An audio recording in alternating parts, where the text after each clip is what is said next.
अस्सलाम वालेकुम, मैं हूं रज़ा मेकन। आप देख रहे हैं IRK न्यूज़। आइए जानते हैं आज की कुछ ताज़ा अपडेट सदीक जान साहब से। जो कुछ पाकिस्तान के अंदर इस वक्त गरीबों के साथ, लोगों के साथ हो रहा है, मुझे बताएं। ये सिर्फ एक चीज़ को आप ले लें, तीन चीज़ों को ले लें। 600% तनख्वाहों में इनके इजाफा, इससे पहले इन्होंने जजों की तनख्वाहें बढ़ाई, MNS की बढ़ाई, MPS की बढ़ाई, वुज़रा की बढ़ाई, इन्होंने ब्यूरोक्रेट्स के लिए बड़ी चीज़ें की। अगर नहीं की तो पाकिस्तान के लिए, पाकिस्तानियों के लिए, आम लोगों के लिए कुछ नहीं किया। तो मुझे बताएं, सिर्फ इसी चीज़ को PTI उठा लेती कि 600% इजाफा, कोई कहना आसान है, 600% इजाफा। आम जो सरकारी मुलाजमीन है उनकी पेंशन और तनख्वाह में कितना इजाफा होता है? मर के 5%, 10%, 15%, और वो भी उसमें टेक्निकल ऐसी चीज़ें की जाती हैं कि 15% तनख्वाह बढ़ाओ और साथ 10% टैक्स भी बढ़ा दो, तो ले दे के 5% उनकी तनख्वाह में इजाफा होता है। यहाँ पे 600% इजाफा कर दिया गया। अब किसानों का 2200 अरब का एक साल में नुकसान हो गया। 2200 अरब, इमेजिन करें 2200 अरब कितने होते हैं? 2200 अरब का किसानों का नुकसान हो गया। अब लोगों ने, लाखों लोगों ने जिन्होंने पिछले साल कुर्बानी की थी, इस साल वो कुर्बानी नहीं कर सके। इस बार कुर्बानी के जानवरों की जो कीमतें थीं वो आपके सामने हैं। हज़ारों लाखों जानवर आखिरी दिन नज़र आए कि लोग ट्रकों में, गाड़ियों में भर भर के वापस ले जा रहे हैं। अब वो उनके जानवर नहीं बिके, ये हालात हैं। लोग खुदकुशियाँ कर रहे हैं। 2-3 बच्चों को रहीम यार खान में एक बंदे ने जहर दे के और खुद भी खुदकुशी कर ली।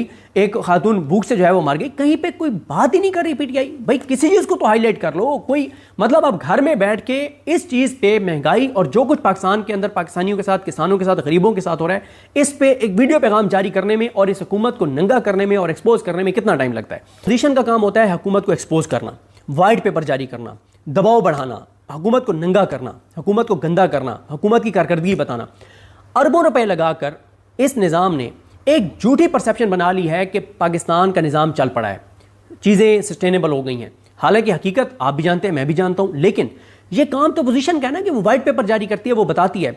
आज अगर अखबार में खबर ना लगती कि किसानों का 2200 अरब रुपए का नुकसान हुआ एक साल में, अगर खालिद महमूद खोकर प्रेस कॉन्फ्रेंस करके ना कहते उन्होंने 1600 अरब कहा, तो क्या ये फिगर, क्या PTI का काम नहीं था कि ये फिगर देना? क्या PTI का काम नहीं था किसानों के लिए खड़ा होना? क्या इस वक्त जो टेक्सटाइल के साथ हो रहा है, जो दीगर मुल्क के साथ हो रहा है, जो इमरान खान के जाने के बाद से दहशतगर्दी में कितना इजाफा हो गया, कोई फिगर्स PTI ने दिए? मैंने कई वीडियोस में कह चुका हूं कि PTI का एक ग्रुप है जो ऑफिशियल ग्रुप है, जैसे PMLN का है, पीपल्स पार्टी का है, PTI का है, जिसमें मीडिया को खबरें भेजी जाती हैं। ऑफिशियल जो उनका ग्रुप है, पिछले 6 माह में मुझे एक चीज़ का जवाब दे दें जो इनके मीडिया का करते धरते हैं PTI के, कि मुझे बताएं कि आपने हुकूमत के खिलाफ कितने वाइट पेपर जारी किए हैं, हुकूमत के खिलाफ कितने फैक्ट्स एंड फिगर्स जारी किए हैं, हुकूमत के कितने स्कैंडल्स आपने ब्रेक किए हैं, हुकूमत के कितने स्कैंडल्स को आपने एक्सपोज किया है, मुझे जवाब दे दें। हमेशा अपोजिशन हुकूमत को अटैक करती है और हुकूमत उसको रिएक्ट करती है, रिस्पॉन्ड करती है। यहाँ पे उल्टा खाता है, हुकूमत PTI को अटैक करती है और PTI के मीडिया का जो ग्रुप है उसमें सिर्फ रिस्पॉन्ड जो PTI का मीडिया करता है, मीडिया टीम करती है, वो टिकर्स आते हैं, कोई वाइट पेपर नहीं। अगर आप इमरान खान के डायला से आने वाले बयानात को निकाल दें, PTI के सोशल मीडिया को निकाल दें, और जो PTI का सोशल मीडिया मुख्तलिफ व्लॉग से, मुख्तलिफ प्रोग्राम से क्लिप निकाल के लगाता है, इनको निकाल दें, तो मुझे PTI के मीडिया की कारकर्दगी बताएं। पिछले 6 माह में ये जो सारी मैंने चीज़ें बताई हैं, इस पर PTI का मीडिया क्या कर रहा है मुझे बता दें। तो क्या आप बता दें कि फिर क्या कर रहे हैं जो इनके मीडिया की, जिनकी जिम्मेदारी है, क्या कर रहे हैं, किस बात के इन्होंने ओहदे रखे हुए हैं? कि भाई आप अगर कंप्रोमाइज्ड हैं, आप अगर बुज़दिल हैं, अगर आपको किसी ने कहा हुआ है कि आपने हुकूमत के खिलाफ कोई चीज़ नहीं करनी, कोई बात नहीं करनी, कोई एक्सपोज नहीं करना, तो आप छोड़ दें ओहदा। अगर आप नहीं कर सकते आप ओहदा छोड़ दें। आप क्यों इस तरह से मतलब एक आप चीज़ कर रहे हैं? आप बैठें, कोई आप हुकूमत को एक्सपोज नहीं करते, और हुकूमत ये परसेप्शन बनाने में अब काफ़ी हद तक कामयाब हो गई, एक बनाने में कि हमने चीज़ें कंट्रोल कर ली हैं, हालांकि नहीं कर ली।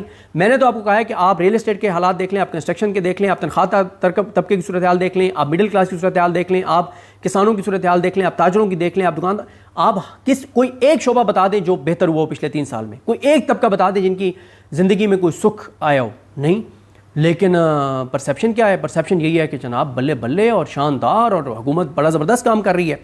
और इसी तरह से कई बार इनको, अब सनम जावेद के लिए कितने लोग बात कर रहे हैं कि वो गिरफ्तार है और लाहौर हाई कोर्ट की जस्टिस आलिया नीलम उसकी ज़मानत नहीं होने दे रही। ये वो जो उनके खामिद अतीक रियाज ने वीडियो पैगाम जारी किया। फिर इसी तरह से अल्लामा राजा नासिर अब्बास साहब और महमूद खान अशरकज़ई साहब कह के थक गए हैं कि फार्म 45 की असम्बली का इजलास बुलाओ, फार्म 45 के MNAs MPS को बुला के कौमी असम्बली के लॉन में एक असम्बली लगाओ, एक पंजाब असम्बली के लॉन में असम्बली लगाओ फार्म 45 वालों की। नहीं करते। भाई मैं हैरान हूँ कि PTI के نہ کوئی وائٹ پیپر ہے، نہ کوئی حکومتی اسکینڈلز ہیں.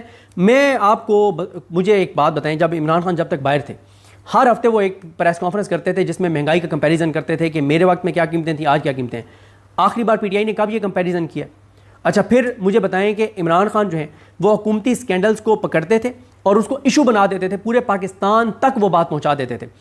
سندھ کی حکومت پاکستان کی سب سے کرپٹ حکومت ہے. مجھے اس کے کوئی 3 اسکینڈلز بتا دیں جس کو پی ٹی آئی سندھ نے ایشو بنایا ہو. جو ٹرانسپورٹیشن کا کراچی میں ایشو ہے اس کو انہوں نے ایشو بنایا ہو. جو وہاں پہ اس وقت لوڈ شیڈنگ ہو رہی ہے کراچی میں اور سندھ میں، اس کو پی ٹی آئی سندھ نے ایشو بنایا ہو. اسکینڈل کو ایشو بنانا ایک ہوتا ہے اسکینڈل. پنجاب میں اسکینڈل ہوا 34 کروڑ روپے میلاد النبی کی لائٹنگ میں کرپشن ہو گئی. کہیں پہ آپ نے آواز سنی ہے؟ ابھی اس دن زاہد گشکوری صاحب نے خبر دی کہ نگران دور میں پتہ نہیں کتنے ارب کی جو ہے وہ کرپشن ہوئی ہے، بے ضابطگیاں ہوئی ہیں. کوئی آپ نے پی ٹی آئی کے اس کے اوپر دیکھا ہے؟ دیکھیں پی ٹی آئی کی ایک ڈسکنیکٹ ہے عوام کے ساتھ، عوامی ایشوز کے ساتھ، عمران خان کے ساتھ. یہ عمران خان کے نام کے بینیفیشری ہیں، ان کو عمران خان کے نام پہ ووٹ پڑا ہے. یہ عمران خان کی جیل کے بینیفیشری ہیں. یہ عمران خان کے نام پہ ایم این اے بنے، ایم پی اے بنے، کونسلر نہ بن سکتے. یہ پروٹوکول لے رہے ہیں، یہ پروٹوکول انجوائے کر رہے ہیں، لیکن ان کی حکمت عملی انتہائی پیتھیٹک ہے. یہ کمپرومائزڈ ہیں، یہ چابی والے کھلونے ہیں، یہ بزدل ہیں. یہ کوئی وہ کام کرنے کو تیار نہیں ہے جس سے کوئی مومنٹم بنے. انٹرنل ان کی لڑائیاں ہیں، ایک دوسرے کی ٹانگیں کھینچ رہے ہیں، ایک دوسرے کے خلاف سازشیں کر رہے ہیں، ایک دوسرے کے آمنے سامنے ہیں. تو یہ اس طرح سے چیزیں، میں نے اس میں کسی کا نام نہیں لیا، نہ میں نے ان کا نام لیا جو جن 15-20 نے یہ چیزیں کی ہیں، نہ ان کے نام لیے جو نہیں کر رہے، نہ ان کی مرکزی لیڈرشپ کے نام لیے ہیں. میں نے صرف یہ سوالات اور حقیقت آپ کے سامنے رکھی ہے جو میرے مطابق حقیقت ہے. آپ کے نزدیک یہ حقیقت نہیں ہوگی، آپ کے نزدیک جو حقیقت ہے وہ آپ لکھ دیجئے. لیکن یہ میں آپ کو بتا رہا ہوں، پی ٹی آئی، میں اسد اللہ خان صاحب کے ساتھ ایک بلاگ میں بڑی تفصیل سے بتا چکا ہوں کہ پی ٹی آئی کے ایک گروپ پوسٹ رہنما کے ساتھ میری بات ہوئی. اس نے کہا چیزیں اس نہج پہ آ گئی ہیں کہ اب وہ یہ فیل کرتے ہیں کہ عمران خان کی خدا نخواستہ جان کو خطرہ ہے. لیکن پی ٹی آئی کیا کر رہی ہے؟ کوئی پی ٹی آئی کوئی کر رہی ہے عمران خان کو اگر خطرہ ہے تو اس کے لیے کچھ کر رہی ہے؟ کچھ بھی نہیں کر رہی. کوئی کام یہ کرنے کو تیار نہیں ہے. اور جو اس وقت پچھلے 2 دن میں نے ان کے حالات دیکھے نا، مجھے نہ تو کوئی تحریک چلتی ہوئی نظر آ رہی ہے. عمران خان اندر بیٹھ کے تحریک کا کہہ بھی دے گا تو تحریک کس نے چلانی ہے؟ انہوں نے چلانی ہے نا. یا تو پھر عمران خان بولڈ سٹیپ لے، عمران خان دے ذمہ داری اپنی بہن کو، دے اپنی بہنوں کو ذمہ داری کے لیڈ یہ کریں گی، یہ دیکھیں گی، پھر تو ہے.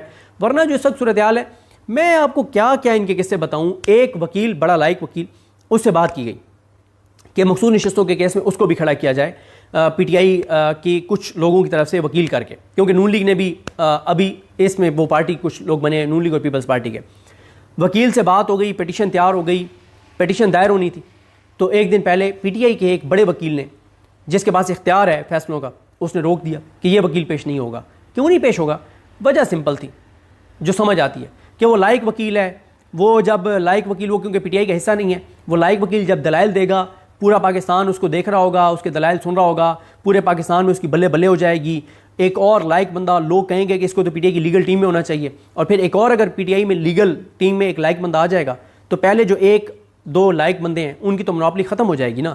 عمران خان تک بھی بات پہنچ جائے گی کہ یار وہ فلاں کا پتہ چل. عمران خان جیل بیٹھ کے، اس کے پاس ٹی وی ہے، وہ جیل بیٹھ کے جب اس کے دلائل سنے گا اس لائق وکیل کے، عمران خان تو کہے گا کہ اس کو تو فوراً لیگل ٹیم میں لو، اس کو تو میرے ساتھ ملاقات کرو، اس کو فلانا کیس بھی دو، اس کو فلانا کیس بھی دو. پھر منوپلی تو ختم ہو جائے گی، اجارہ داری تو ختم ہو جائے گی. تو یہ انٹرنل ان کی لڑائیاں ہیں، یہ ان کے یہ کمپرومائزڈ ہیں، یہ بزدل ہیں، یہ چابی والے کھلونے ہیں. اور اگر بات انہی پہ رہی تو عمران خان کی رہائی ناممکن ہے، کیونکہ یہ جتنی بڑی لڑائی ہے وہ لڑائی ان غیر سنجیدہ، ان چابی والے کھلونوں، ان بزدلوں اور ان کمپرومائز لوگوں کے ساتھ نہیں لڑی جا سکتی. تو ناظرین، یہ تھی آج کی تازہ اپڈیٹس جو آپ نے جانی صدیق جان کی زبانی. اسی کے ساتھ اپنے میزبان رضا میکن کو اجازت دیجیے. اللہ حافظ.